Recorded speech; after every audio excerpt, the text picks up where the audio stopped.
wabarakatuh. Di kesempatan kali ini kami akan membahas terkait dua hal penting pada predictive maintenance. Sebelumnya, perkenalkan nama saya Kalen Norika dengan NRP 2042221026 dan rekan kami yang akan menjelaskan terkait termografi yaitu Mbak Tapi Lindianata dan NRP 204221032. Kemudian ada pun materi terkait tentang tribologi yang akan dijelaskan oleh Mbak.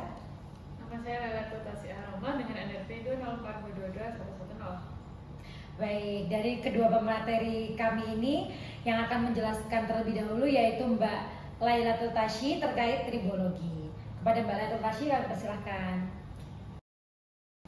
Oke, jadi di sini saya akan menjelaskan mengenai tribologi.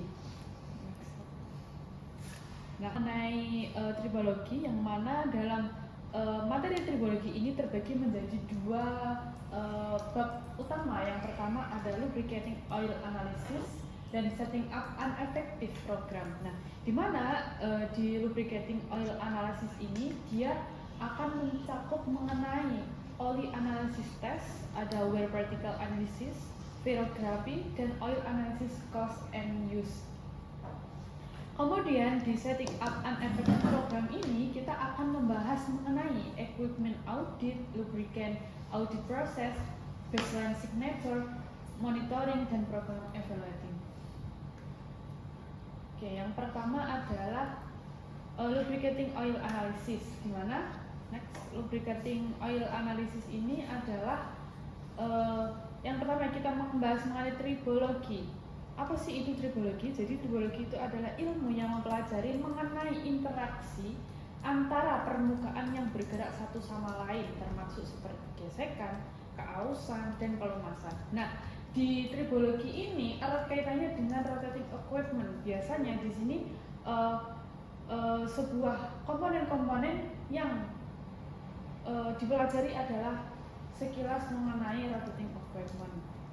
Nah, di sini tribologi ini memiliki beberapa teknik dalam perawatan predictive maintenance. Ada teknik-teknik tersebut yaitu meliputi ada analisis oil pelumas, kemudian ada analisis spektrografi, kemudian ada virography dan analisis particle hours. Kemudian, nah di lubricating oil analysis ini yang pertama ada oil analysis test. Nah, biasanya pada saat kita melakukan analisis mengenai oil ini kita akan mengacu pada beberapa parameter seperti yang pertama adalah viskositas atau viscosity, di mana viskositas ini dia berperan penting untuk membentuk lapisan pelindung di antara dua permukaan logam seperti halnya pada gear, kemudian ada rotating seperti motor dan lain sebagainya. Nah, mengapa sih viskositas ini perlu? Jadi, jikalau sebuah oli atau grease atau lain hal sebagainya itu memiliki tingkat kekentalan atau ketika dia terlalu encer, maka lapisan ini akan semakin tipis sehingga akan menyebabkan antar logam itu mengalami bergesekan. Jika suatu logam tersebut mengalami gesekan, maka akan mengalami kenaikan temperatur yang akan berakibat pada rotating equipment tersebut. Nah, kemudian yang berikutnya adalah jika viskositas tersebut terlalu kental, maka oli tersebut akan sulit mengalir dan sehingga pelumasannya tidak merata yang dapat mengakibatkan mesin bisa cepat panas atau haus. Nah, yang kedua adalah contamination, di mana contamination ini adalah oli yang tercampur dengan air atau coolant. Coolant di sini adalah bahan pendingin. Maka fungsi pelumas akan terganggu dan komponen mesin itu bisa cepat rusak. Terdapat beberapa unsur kimia dalam oli dan coolant ini memiliki kemiripan, di mana laboratorium perlu mengetahui kandungan asli oli baru dan oli yang lama, sehingga hal ini bisa dibandingkan antara kondisi yang lama dengan kondisi yang baru. Kemudian ada fuel dilution atau tercampurnya oli dengan bahan bakar. Nah, hal ini perlu dianalisis. Kenapa? Karena dapat menyebabkan penurunan kualitas dan fungsi oli seperti melemahnya kekuatan lapisan pelumas, kemudian mengurangi oli untuk menyegel, kemudian menurunnya daya pembersih oli. Selain itu, oli yang tercampur dengan bahan bakar itu dapat menyebabkan pengoperasian mesin itu yang tidak tepat, sehingga terjadi kebocoran pada sistem bahan bakar karena adanya kontaminasi antara bahan bakar yang digunakan dengan oli yang tercampur dengan bahan bakar. Next. Kemudian di sini ada solid content, di mana sebuah oli itu harus diperhatikan apakah di dalamnya itu dia tercemar atau terkandung bahan-bahan padatan seperti serpian dari gesekan akibat mesin atau gear atau logam-logam. Karena hal ini akan mengakibatkan keausan komponen sehingga mesin itu harus melakukan kinerjanya dengan tenaga yang cukup tinggi sehingga mengakibatkan umur mesin itu bisa berkurang. Kemudian ada fuel shot atau jelaga, atau di sini adalah residu, di mana ini tuh biasanya dihasilkan karena pembakaran bahan bakar yang mengindikatorkan penting dari oli tersebut yang digunakan pada mesin diesel misalkan. Nah, kemudian di sini ada oksidasi. Oksidasi ini dapat terbentuk karena adanya endapan pernis atau korosi pada logam atau pengentalan pada oli yang disebabkan karena banyaknya coolant yang dipakai. Kemudian ada nitration. Nitrasi ini akibat dari pembakaran bahan bakar di dalam mesin, sehingga proses ini dapat mempercepat adanya oksidasi pada oli, yang sehingga perlu dilakukan pengukuran atau analisis dengan cara menggunakan analisis inframerah atau infrared analysis. Kemudian ini ada total acid number atau keasaman. Di sini merupakan ukuran seberapa oli yang digunakan atau pelumas yang digunakan itu memiliki tingkat keasaman atau zat yang mirip dengan asam yang terdapat pada suatu sampel oli. Kemudian ada total base number atau angka basa. Selain ada asid juga ada basa. Di sini menunjukkan bagaimana kemampuan oli untuk menetralkan keasaman, sehingga nilai TBN-nya itu bisa tinggi. Semakin besar kemampuan oli untuk menetralkan zat, maka zat asam yang terbentuk selama proses pembakaran itu akan cepat mengalami oksidasi. Kemudian ada particle count. Sama halnya seperti yang dijelaskan tadi, di sini particle count itu adalah jumlah partikel untuk mendeteksi potensi masalah pada sistem, bisa karena zat tercemar atau dari kerusakan mesin tersebut. Kemudian di sini ada spektrografi analisis. Nah, spektrografi ini bisa untuk melakukan pengukuran dengan cepat dan akurat terhadap unsur-unsur dalam oli.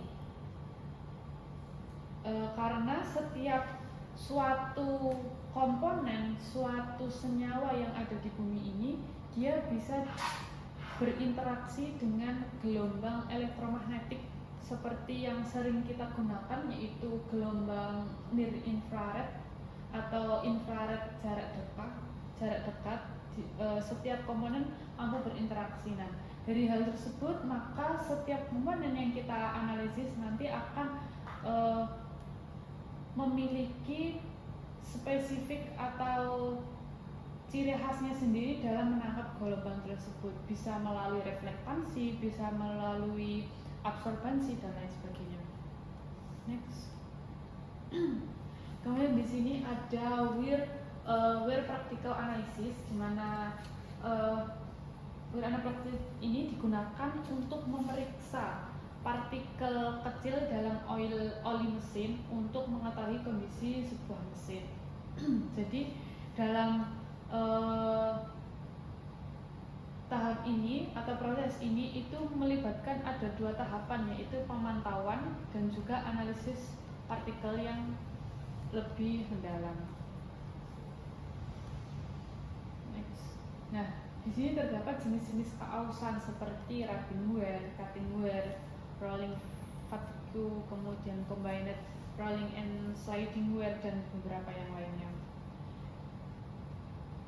Di sini ada ferrografi. Jadi ferrografi ini adalah salah satu teknik yang digunakan untuk memisahkan antara partikel logam dengan menggunakan magnet. Seperti namanya ferro, jadi menggunakan magnet. Di sini dipisahkan antara, biasanya logam-logam yang tercampur pada oli ini merupakan salah satu partikel yang berbahan dasar besi, logam, dan lain sebagainya, sehingga di sini dapat digunakan menggunakan magnet. Nah, ini ada biaya penggunaan analisis oli. Terdapat 3 tantangan utama ketika kita menggunakan metode tribologi ini. Yang pertama adalah biaya peralatan, di mana peralatan spektrum itu yang dikeluarkan itu terbilang mahal karena rata-rata menggunakan gelombang elektromagnetik. Kemudian yang kedua, pengambilan sampel. Di sini pengambilan sampelnya harus berhati-hati karena kita harus melakukan kontak langsung dengan mesin-mesin atau komponen yang akan dianalisis. Kemudian ada interpretasi hasil, di mana hasil analisis yang dihasilkan itu terkadang seringkali sulit untuk dimengerti karena diperlukan dasar kimia atau pemahaman khusus tentang tribologi. Ini ada biaya laboratoriumnya beserta frekuensi pengambilan sampel. Biasanya ketika kita ingin yang kita analisis adalah mesin yang penting atau main prosesnya, maka kita harus mengambil sampelnya itu setiap 25 jam operasi. Setelah 25 jam operasi, kita ambil oli atau untuk dianalisis. Next. Di sini ada setting up keefektifan. Yang pertama ada equipment audit, di mana di sini kita memahami desain internal atau sistem operasi, atau kita mengaudit suatu komponen yang ingin kita analisis. Kemudian dari hasil audit tersebut, informasi yang kita dapatkan akan menjadi dasar untuk kita menentukan batas ambang performa serta arah kegiatan pemeliharaan yang dilakukan. Ketika suatu informasi yang didapatkan kok cukup jelek, maka kita harus segera melakukan adanya predictive maintenance atau maintenance. Next. Kemudian di sini ada equipment, komponen, dan sistem identifikasi. Di sini kita mengumpulkan serta mempelajari, tidak hanya mengumpulkan tapi juga dianalisis dan juga dipelajari semua dokumen teknis yang diperlukan seperti manual book, kemudian ada skema sistem ini. Jadi sangat membantu untuk memahami antara konfigurasi peralatan satu dengan yang lainnya. Kemudian ada operating parameter. Kita harus mengetahui apa sih parameter-parameter yang akan digunakan pada saat kita melakukan operasi analisis tribologi ini.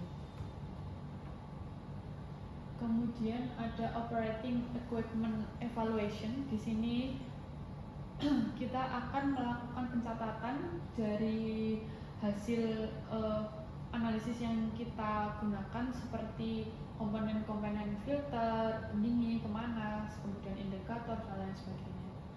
Di operating environment ini kita juga harus memahami atau mengevaluasi terkait lingkungan-lingkungan di sekitar. Kita harus mencatat karena hal ini dapat mempengaruhi terhadap kualitas pelumas dan juga umur peralatan. jika suatu di lingkungan tersebut terlalu tinggi temperaturnya, maka juga akan mengakibatkan viskositas dari pelumas tersebut terlalu encer. Next. Nah, di sini ada oil sampling. Jadi kita harus melakukan pengambilan sampel oli itu dengan memilih tempat yang mudah dijangkau sehingga tidak mengakibatkan kecelakaan saat melakukan analisis. Kemudian ada new oil baseline, di mana di sini sampel baru yang dikumpulkan itu kemudian digunakan sebagai data acuan awal, sehingga hal ini akan dibandingkan dengan oli sampel yang kita ambil dengan oli baru, sehingga di sini kita akan mengetahui kapan kita mampu melakukan predictive maintenance. Kemudian ada cooling water baseline. Cooling water baseline ini merupakan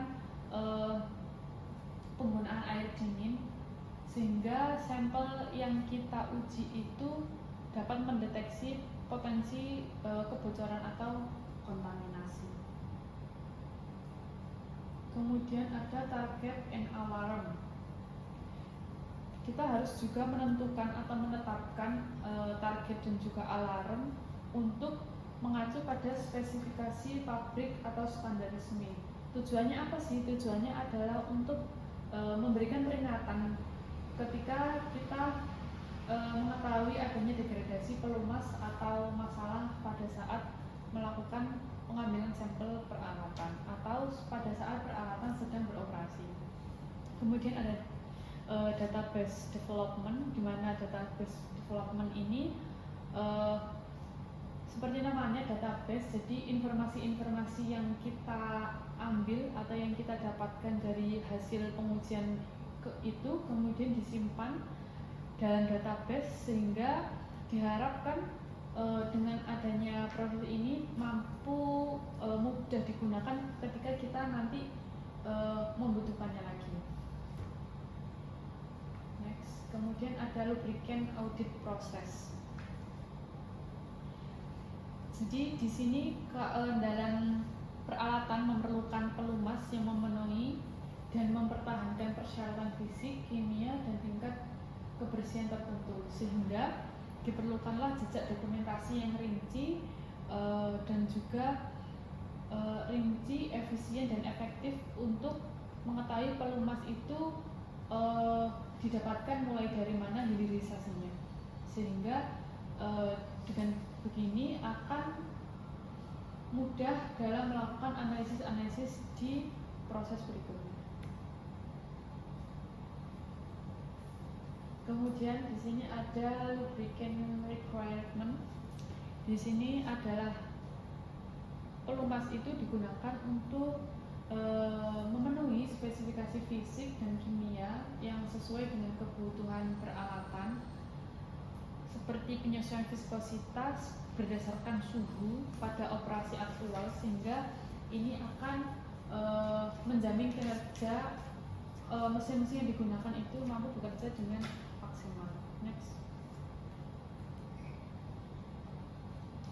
Kemudian ada handling and dispensing, di mana di sini ada penanganan dan pengisian pelumas itu harus dilakukan dengan cara yang higienis untuk mencegah adanya kontaminasi dengan partikel-partikel lain seperti kotoran atau debu, karena hal ini mampu mengakibatkan pelumas yang kita gunakan akan berakibat pada kerusakan pada mesin yang akan beroperasi. Next. Kemudian di sini ada baseline signature, di mana di sini adalah data awal yang digunakan itu digunakan sebagai acuan kondisi normal. Kemudian terdapat juga beberapa teknik yang digunakan seperti equipment evaluating, sampling, testing, dan lain sebagainya hingga baseline signature review. Kemudian di sini ada equipment evaluation, di mana evaluasi peralatan itu tidak hanya bergantung pada performa internal, tapi juga harus mempertimbangkan faktor eksternal seperti lingkungan, temperatur dan lain sebagainya, karena temperatur tersebut juga akan berpengaruh pada viskositas pelumas yang digunakan. Kemudian ada sampling, yaitu pengambilan sampel atau pengambilan data. Itu harus digunakan, dilakukan secara representatif sesuai dengan metode dan juga standar, baik itu standar internasional maupun standar yang digunakan oleh pabrik tersebut. Kemudian ada testing atau pengujian. Jadi testing ini dilakukan untuk mengukur parameter penting dalam pelumas seperti yang sudah dijelaskan di awal, seperti ada viskositas, degradasi pelumas, atau kontaminasi bahan asing. Kemudian ada exception testing, di mana ini dilakukan ketika sampel itu menunjukkan keadaan abnormal. Jadi digunakan untuk mengidentifikasi apakah apa yang menjadi akar penyebab terjadinya kerusakan. Nah, kemudian data entry, jadi semua hasil pengujian, observasi, pengambilan sampel yang telah dilakukan itu kemudian dimasukkan ke dalam sistem digital untuk dianalisis lebih lanjut. Kemudian disimpan sebagai referensi ketika nanti digunakan. Kita bisa menggunakan referensi ini untuk analisis kerusakan di kemudian hari. Next. Kemudian ada monitoring.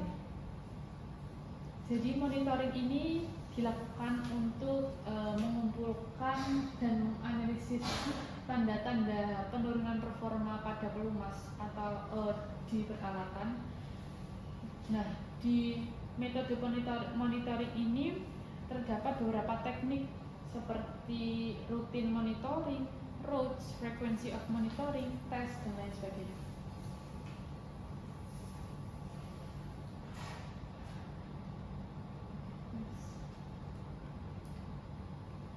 Next lagi. Nah, di sini yang ada report. Jadi di sini report itu berupa laporan, di mana laporan tersebut memiliki beberapa cakupan seperti spesifik identification data, kemudian tanggal dan lain sebagainya. Next.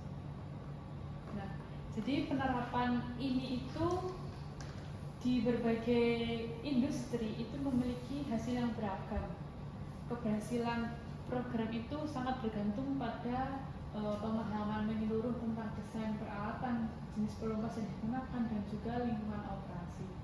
Sehingga ketidakpahaman terhadap kebutuhan operasi aktual itu seringkali menyebabkan program tidak memberikan nilai tambah. Untuk menghindari kegagalan ini, maka diperlukan adanya pendekatan yang mencakup adanya audit peralatan dan juga audit pelumas secara menyeluruh.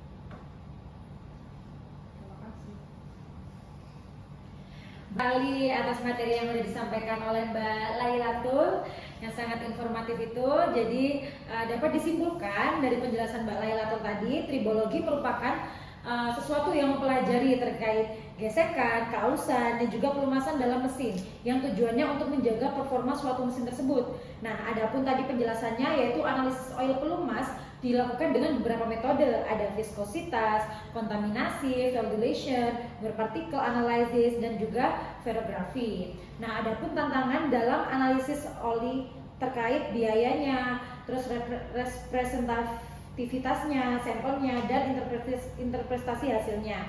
Sehingga diperlukan program analisis mulai dari equipment, terus baseline signature, terus kemudian juga ada monitoring dan database. Dan diakhiri dengan pembuatan report. Baik, dari penjelasan yang sudah dijelaskan oleh Mbak Lailatul tadi, apakah ada pertanyaan oleh Mbak Tepi? Iya, jadi memang sangat insightful sekali ya bahkan ya materi dari Mbak Lailatul gitu ya mengenai tribologi, sebuah pandangan baru bagi saya karena sebenarnya memang belum pernah mendengar sama sekali. Oke, nah tapi ada sedikit pertanyaan gitu ya. Ini langsung atau gimana? Boleh? Oke, siap. Satu pertanyaan Mbak Laila ya. Jadi tadi kan menjelaskan mengenai wear particle analysis gitu ya. Wear particle analysis di mana ya? Nah ini. Nah di sini kan jenengan menjelaskan dapat digunakan sebagai metode prediktif dalam pemeliharaan mesin gitu.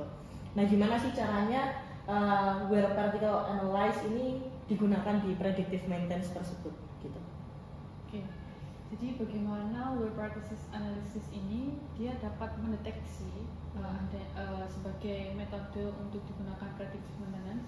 Jadi particle analysis ini dia adalah mendeteksi keausan dari sebuah mesin atau rotating equipment yang mana yang dianalisis itu apa? Seperti namanya partikel, yaitu memantau jumlah dan juga ukuran partikel baik itu logam, besi dan lain sebagainya yang terkandung dalam oli pelumas atau kontaminasi oli pelumas ini terhadap adanya partikel-partikel lain seperti debu atau yang paling sering adalah partikel logam karena adanya gesekan antara rotating equipment. Nah, dengan pemantauan rutin ini maka dapat meningkatkan atau dapat mengalami peningkatan partikel yang bisa menunjukkan adanya kerusakan mesin, sehingga jika kita memantau lebih awal maka kita akan memungkinkan tindakan preventif yang lebih efisien dan melakukan tindakan maintenance yang sesuai dengan kerusakan hasil dari analisis jumlah partikel yang terkandung dalam oli atau pelumas. Oke, jadi berarti caranya menurut Mbak Laila itu menggunakan dua metode ini ya, yang sudah jelaskan tadi. Kemudian nanti bisa meningkatkan juga di preventifnya, jadi tidak hanya fokus ke predictive maintenance saja. Gitu. Oke, cukup dari aku. Terima kasih Mbak Laila dan juga Mbak Karin. Ada tambahan lagi dari Mbak Laila mungkin? Oke, baik, karena jawabannya sudah disampaikan dan sudah dijawab oleh Mbak Lailatul, mungkin bisa lanjut ke materi yang kedua yaitu terkait termografi yang akan disampaikan oleh Mbak Tepi Linggiananta. Pada Mbak Tepi, saya persilakan. Oke, baik, terima kasih Mbak Karin atas waktunya. Oke teman-teman, jadi kita lanjut ke pengenalan mengenai termografi gitu ya. Jadi gimana sih cara bekerja termografi ini pada predictive maintenance. Nah yang kita harus perlu ketahui di awal dulu ya, aku jelasin mengenai dasar inframerah dulu. Jadi ternyata inframerah ini adalah semua benda dengan temperatur di atas 0 mutlak memancarkan energi dalam bentuk radiasi. Nah salah satunya adalah radiasi inframerah ini sendiri gitu, yang mana memiliki panjang gelombang pendek, tidak terlihat oleh mata manusia gitu ya. Jadi tidak bisa kita lihat secara fisik gitu dan memerlukan alat khusus untuk mendeteksinya. Nah kemudian ada 3 jenis thermal untuk bisa mendeteksi ini. Yang pertama ada emisi, kemudian ada refleksi, kemudian transmisi dan absorpsi gitu ya. Dimana emisi ini adalah energi yang terpancarkan oleh objek, yang mana ini paling penting untuk dianalisa. Kemudian refleksi sendiri ini berasal dari energi dari sumber lain yang dipantulkan oleh objek. Kemudian untuk transmisi adalah energi yang menembus objek, sedang untuk absorpsi sendiri itu energi yang diserap, diabsorb gitu ya, absorben dan lain sebagainya. Nah teman-teman bisa lihat di situ ada sebuah grafik gitu ya, penulisan kalau misalkan A plus R plus T sama dengan 1, kalau E itu sama dengan A, jadi emisi sama dengan absorpsi, sedangkan kalau emisi ditambah refleksi ditambah transmisi itu sama dengan 1 begitu. Nah kemudian yang kedua adalah benda hitam atau sempurna menyerap semua energi inframerah. Nah di sini ada contoh grafiknya teman-teman ya. Kalau simbolnya A itu adalah energi yang diserap, kemudian R adalah energi yang dipantulkan, kemudian T adalah energi yang ditransmisikan, sedangkan E adalah energi yang dipancarkan. Sehingga hasilnya bisa kita lihat di dalam grafik juga, bahwa ketika energi yang dipancarkan sama dengan energi yang diserap itu sama dengan 1. Sedangkan ketika energinya dipantulkan itu 0 dan T atau energi yang ditransmisikan itu sama dengan 0 pula begitu. Nah, faktor emisivitas dan pengaruh lingkungan dasar infrared itu dipengaruhi beberapa hal berikut. Yang pertama, kita harus memperhatikan nilai emisivitas sebenarnya dari suatu objek, karena hal tersebut sangat penting teman-teman ya. Gunanya apa sih gitu ya? Gunanya untuk meningkatkan akurasi pengukuran suhu dalam pemeliharaan secara prediktif. Kemudian terdapat tabel panduan emisivitas juga untuk berbagai material umum. Namun nilai tersebut bukan nilai mutlak untuk semua mesin atau peralatan industri. Jadi nanti disesuaikan dengan perusahaannya masing-masing.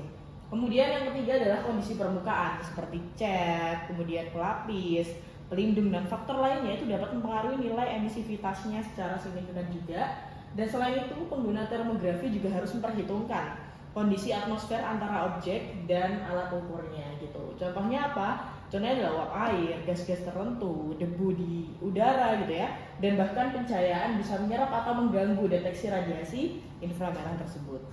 Nah, kemudian tipe-tipe pada instrumen infrared ini ada 3 teman-teman ya. Di sini aku memaparkan juga contoh-contoh gambarnya seperti apa. Yang pertama ada infrared thermometer yang biasanya kita pakai ya. Dulu pada saat zaman COVID kita pasti pakai ini untuk mendeteksi suhu manusia.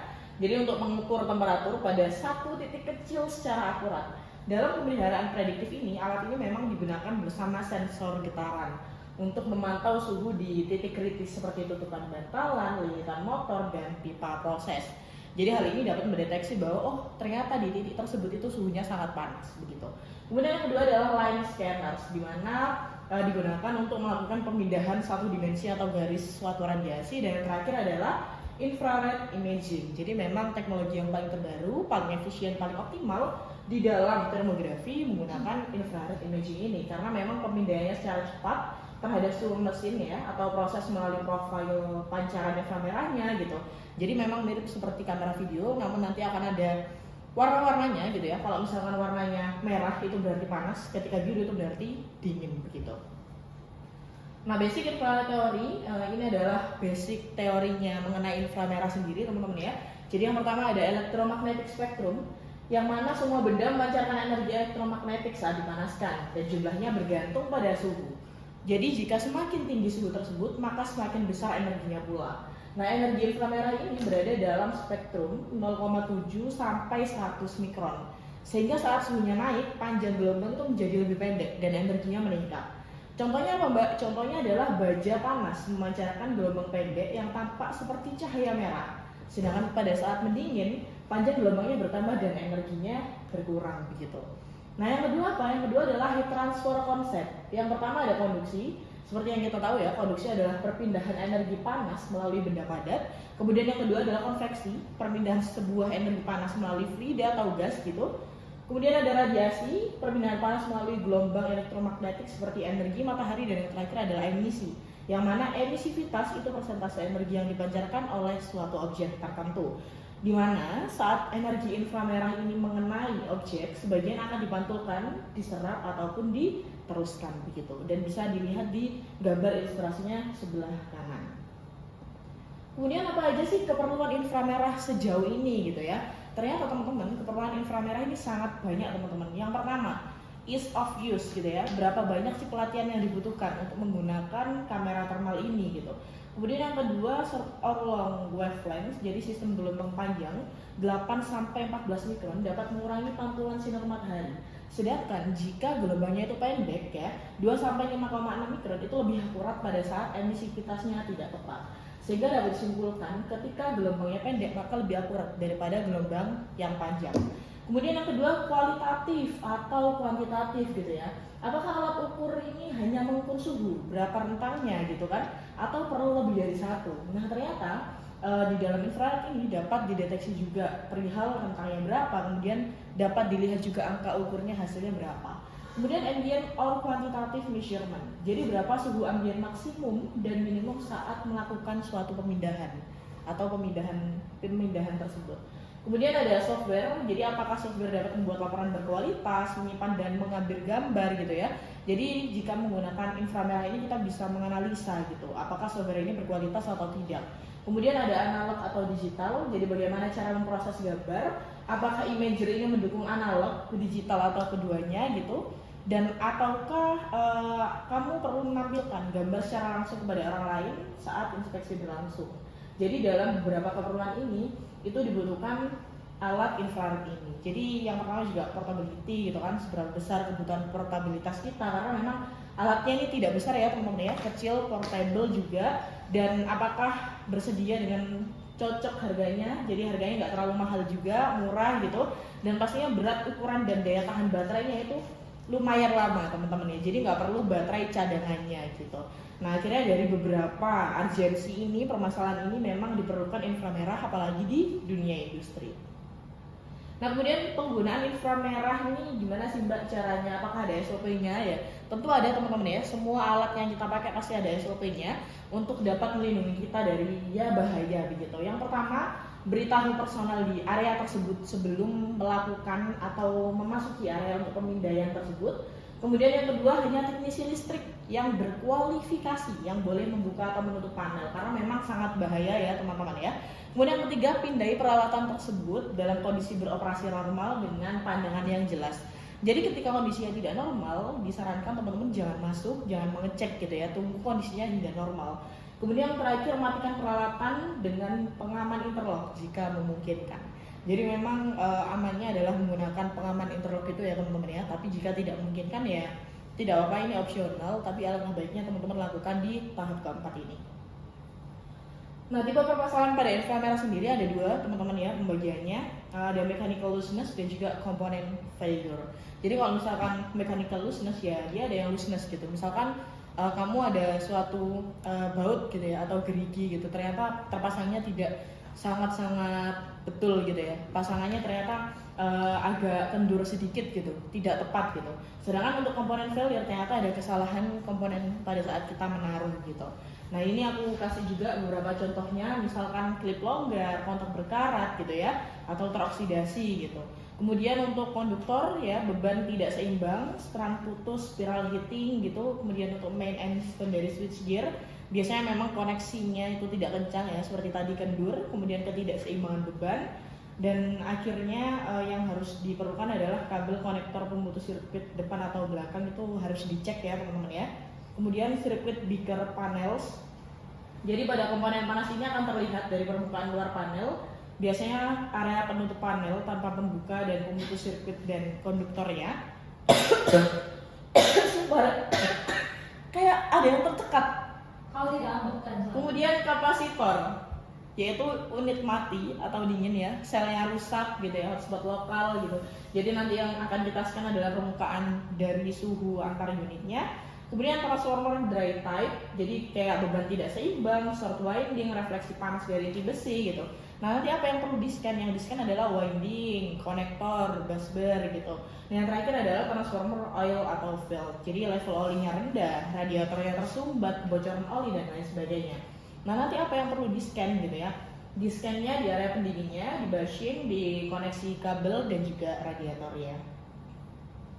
Nah teman-teman buat nanti yang pengen tahu lebih lanjutnya, jadi di sini kami menyediakan appendix dari termografi sendiri. Jadi seberapa banyak sih lampiran-lampiran ini seperti standar ISO-nya, kemudian ada beberapa equipment yang memang biasanya digunakan di dalam termografi ini begitu. Oke, sekian terima kasih atas kesempatannya. Mari kita kembalikan kepada Mbak moderator yaitu Mbak Karin. Baik, terima kasih kepada Mbak Tepi atas informasi yang sudah disampaikan. Mungkin aku mereview sedikit ya dari yang Mbak Tepi sampaikan tadi. Jadi Mbak Tepi tadi menjelaskan terkait termografi, yang mana termografi itu suatu teknik untuk mendeteksi suhu melalui radiasi inframerah dalam pemeliharaan prediktif suatu mesin. Tadi juga dijelaskan terkait dasar radiasi inframerah yang mencakup energi emisi, refleksi, transmisi, dan absorpsi. Dan apakah benar? Iya, betul sekali. Adapun tipe alat termografi yaitu ada infrared thermometer, ada line scanners, kemudian ada infrared imaging. Jadi intinya termografi itu membantu untuk mendeteksi potensi masalah secara dini supaya untuk menjaga performa suatu alat tersebut. Dari yang sudah dijelaskan oleh Mbak Tepi tadi, apakah dari Mbak Lailatul ada pertanyaan? Oke, sebenarnya ini adalah salah satu materi yang menarik ya. Oke, menarik sekali ya namanya Mbak. Menarik, karena ini kita menggunakan termografi, menggunakan temperatur untuk menganalisis sebuah kerusakan pada sistem ya. Saya memiliki satu pertanyaan Mbak Tepi ini. Iya, gimana Mbak Laila? Jadi gimana sih caranya nih? Ini kan kita menggunakan temperatur ya. Gimana caranya kita mampu mengetahui bahwa suatu mechanical itu mengalami looseness, Oke. dan juga mengalami kegagalan dengan cara menggunakan metode termografi. Padahal kan looseness di sini adalah kelonggaran atau aus ya. Tapi kenapa kok bisa di deteksi atau kita analisis dengan cara termografi? Mungkin Mbak Teri bisa langsung menjawab. Oke, boleh. Ya, terima kasih banyak. Pertanyaannya sangat bagus ya teman-teman dari Mbak Laila. Jadi gimana sih caranya kita tahu bahwa menggunakan teknologi infrared ini dapat mendeteksi mechanical looseness ataupun komponen failure ini. Nah, karena tadi di awal sudah saya jelaskan ya Mbak ya, dari temperatur, ketika temperaturnya panas berarti memang di situ ada suatu kesalahan sistem atau ya tadi ketidaksesuaian begitu. Nah, akhirnya misal nih di suatu tadi ya, suatu baut atau gerigi ya klip longgar gitu, kita pakai infrared ternyata di situ sangat panas, itu pasti dideteksi oh ini ternyata ada looseness. Ternyata kita cek ternyata benar ada looseness. Nah, gimana cara mengatasinya? Ya diseretin lagi, dikencangkan lagi, dipasang kembali gitu ya sesuai dengan tepatnya gitu. Kemudian kalau untuk komponen failure sendiri itu juga seperti itu. Misal nih laptopnya Mbak Laila sendiri panas gitu ya, panas ternyata pas dideteksi pakai infrared itu ternyata sangat panas, dia itu sangat merah gitu tadi. Nah, ternyata pas kita buka itu mengalami kesalahan komponen, yang mana harusnya komponen itu tidak diletakkan di situ, tapi ternyata diletakkan di situ. Akhirnya dapat mendeteksi kerusakan sistem tersebut. Nah, caranya gimana ya? Harus mengganti, harus sesuai dengan tempatnya begitu. Mungkin dari Mbak Laila ada feedback? Ini adalah salah satu metode lain ya, selain menggunakan vibrasi analisis untuk melakukan adanya looseness pada suatu komponen, kita juga bisa menggunakan metode termografi ya, Pak Tepi. Betul sekali Mbak Laila. Apakah sudah menjawab? Cukup Mbak Karin. Baik, ada yang didiskusikan lagi kembali? Oke, dari aku cukup sih. Mbak Laila apakah benar tidak ada pertanyaan kembali? Iya, cukup. Oke. Baik, terima kasih kepada dua pemateri kita yaitu Mbak Tepi dan Mbak Laila. Dan terima kasih juga kepada teman-teman yang sudah menonton. Mungkin di lain waktu kami akan menjelaskan terkait banyak hal yang menarik. Baik, terima kasih. Assalamualaikum warahmatullahi wabarakatuh. Waalaikumsalam warahmatullahi wabarakatuh.